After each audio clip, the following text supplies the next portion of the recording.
షాద్ నగర్ లో ఒక ఫంక్షన్ చూసుకొని ఎర్లీ మార్నింగ్ రిటర్న్ అవుతుంటే దారిలో మాకు 100 రూపీస్ దొరికాయి.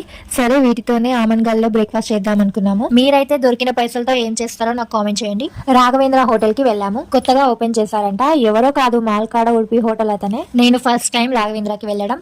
మా ఆయన దోశ, నేను ఇడ్లీ ఆర్డర్ చేసుకున్నాము. సర్వీస్, మెయింటెనెన్స్ అంతా నీట్ గా, హైజీనిక్ గా ఉంది. నాకు రెస్టారెంట్ లో, హోటళ్లలో తినడం అంటే చాలా ఇష్టం. ఎప్పుడు ఇంట్లో చేసుకొని తినడమే కదా, అబ్బా ఒక్కసారైనా అక్కడికి వెళ్ళి తినాలి అని కోరికలాగా తయారైపోయింది. ఇంకా టైం వచ్చింది కదా, కుమ్మేసిన నేను. ఫుడ్ అయితే చాలా చాలా బాగుంది. ఆ చట్నీ, ఆ సాంబార్ అయితే ఉత్తిదే తాగేయచ్చు, అంత టేస్టీగా ఉంది. విన్నయ్య ఏడుకైనా ఆయన కొంట పనులు కానిస్తూనే ఉండాలి. ఇడ్లీ సరిగా తినట్లేదు, సరే వడైనా తింటాడేమో అని అది కూడా ఆర్డర్ చేసాము. మహా అంటే 50 నిమిషాలు ఆమన్గల్ నుండి ఆ చాయ్ పెద్ద విశేషమా, ఇంటికి వచ్చి తాగితే కాదా.